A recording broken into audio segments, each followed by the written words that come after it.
Welcome to Theology Talks, where we delve into the profound mysteries and rich history of religious thought. In today's episode, we'll explore Brahmanism, an ancient tradition that evolved from the Vedic texts and paved the way for Hinduism. Join us as we journey through the beliefs and reforms that shaped this influential spiritual system and uncover how it continues to impact society and religious practices today.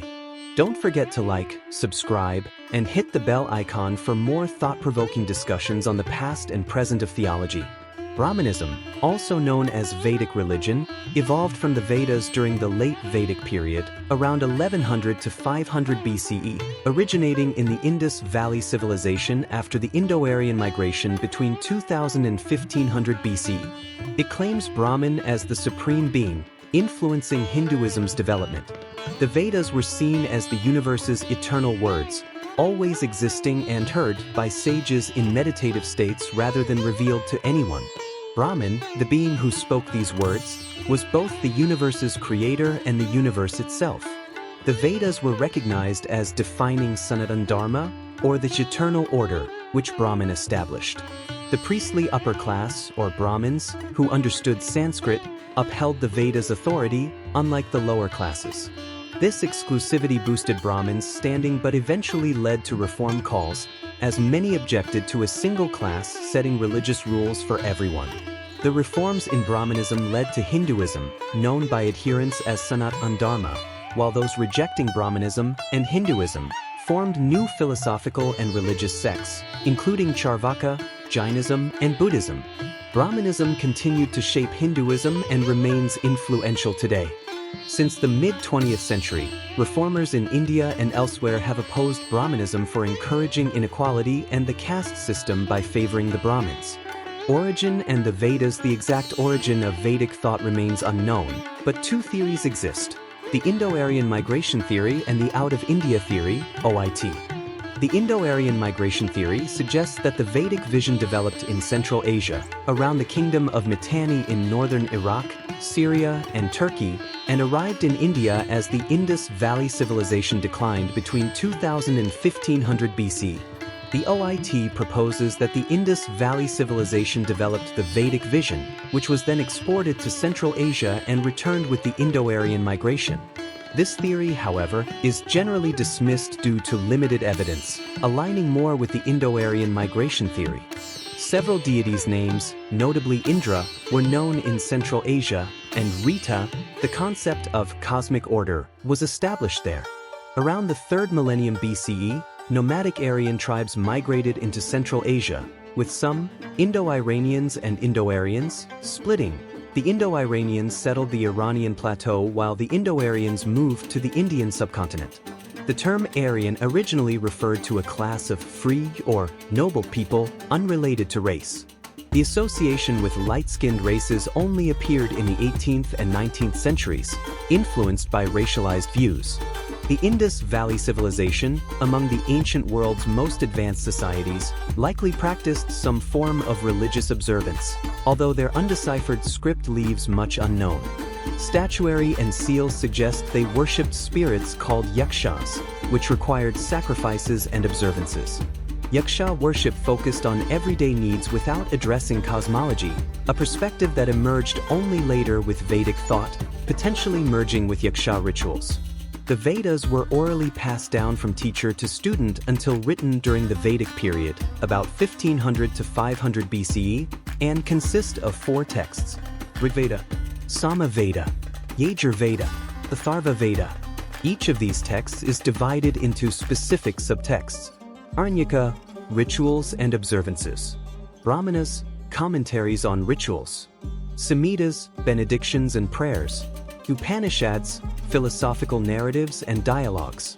These texts collectively define the Vedic vision, central to Brahmanism. Precepts of Brahmanism. The Indo-Aryans, also called the Vedic peoples, wrote in Sanskrit and are believed to have blended their spiritual and cosmic vision with that of the Indus Valley Civilization. The Vedas moved the people's relationship with the supernatural beyond day-to-day rituals, honoring spirits in a reciprocal arrangement, guiding them toward understanding the origins of existence and the purpose of life. Vedism, as an attempt to answer life's deepest questions, became Brahmanism when it identified a first cause. The Vedic sages observed that the world operated under laws suggesting an order attributed to various gods, who often embodied human qualities. These laws were defined as rita, and their presence implied a rule-maker greater than the gods described in the texts, a god behind the gods who guided them. This ultimate being was Brahman. Brahman was understood as a distinct entity, so powerful that it was beyond human comprehension. This being existed in reality, outside of it, and as reality itself, all at once. Brahman had always existed and would continue to exist, but was too vast for humans to directly connect with. The gods of the Vedic pantheon served as Brahman's avatars, yet for a personal connection, humans needed a link within their own being. It was believed that the source of all life wouldn't create without providing a way to commune with it. Humans were seen as body, soul, and mind, with an added oversoul, the Atman, enabling a link to Brahman, as it was part of Brahman itself. Each individual carried this divine spark, and by nurturing it, one could find peace and comfort in the presence of the divine. Just as each person held a spark of Brahman, the various gods were all aspects of Brahman, each addressing a human need yet part of one essence. Scholar John M. Kohler explains, the Vedic sages recognized that Brahman, as ultimate reality, defied literal description. Conceptually, it could be approached by the highest qualities, yet, as Brahman is beyond conception, even these qualities, being, knowledge, bliss, must ultimately be denied. This concept, via negativa, known as neti or not this, shows that Brahman is beyond understanding. Reality, however, can be felt in non-conceptual ways. Indian thinkers saw Brahman both personally and conceptually, using vivid imagery. This approach engages the senses, sparking feelings and faith, highly valued alongside abstract thought. This understanding is active, prompting one to embrace or avoid reality in its immediate forms. Knowledge, bliss, and being, describing Brahman abstractly, take form as gods and goddesses who are tangible, lovable, or fearsome. In the Bhagavad Gita, Krishna, an avatar of Vishnu and Arjuna's charioteer, claims he is, indeed, Brahman. Gods and goddesses in human-like forms, even with extra limbs or an elephant head, were more relatable than a cosmic force. The priestly Brahmins encouraged people to choose any deity, as all were equally aspects of the first cause and ultimate reality.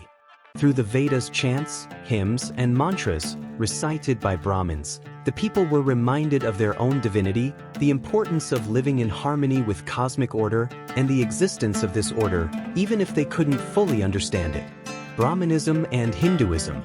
Neither the Vedic priests nor the people originally referred to their belief system as Brahmanism. The term was coined by European scholars in the 16th century and later became interchangeable with Hinduism. Saying Brahmanism became Hinduism points to changes in its details rather than the foundation, known to priests and adherents then and now as Sanatan Dharma. The universe was seen as ordered by divine intelligence, with each individual playing a role.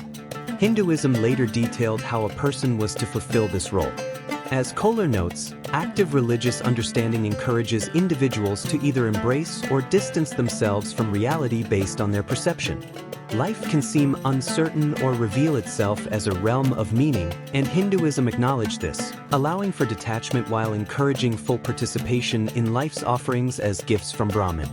Followers are guided to focus on life goals, purusharthas, falling into three main forms. Artha refers to one's home life, career, and material wealth. Kama encompasses love, sensuality, sexuality, and physical pleasure. Moksha represents enlightenment, liberation, and freedom through self-actualization.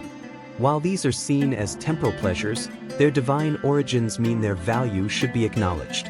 Though everyone will eventually die, while alive, individuals must focus on their life goals, fulfilling their karma, actions, in line with their dharma, duty. Each person is born with a unique duty that no one else can fulfill. If one fails in a lifetime, reincarnation occurs, bringing another opportunity to complete the cycle of life and death. This cycle, called samsara, is often likened to a child's game, where one repeats life until they finally align their karma with their dharma, connect with their Atman, and break free from samsara. This understanding offered a comprehensive explanation of the universe's creation and the meaning of life.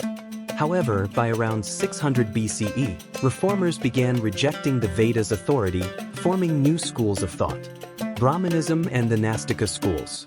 The concept of samsara implied a hierarchy, explained by Krishna in the Bhagavad Gita when he tells Arjuna about the three gunas, states of being that either aid or hinder spiritual growth, and emphasizes the significance of dharma. As part of the eternal order, Krishna explains the caste system, the varnas, which defines one's dharma. The four varnas are Brahmana, priests, intellectuals, teachers; Kshatriya, warriors, protectors, police; Vaishya, merchants, bankers, farmers; Shudra, unskilled laborers, servants.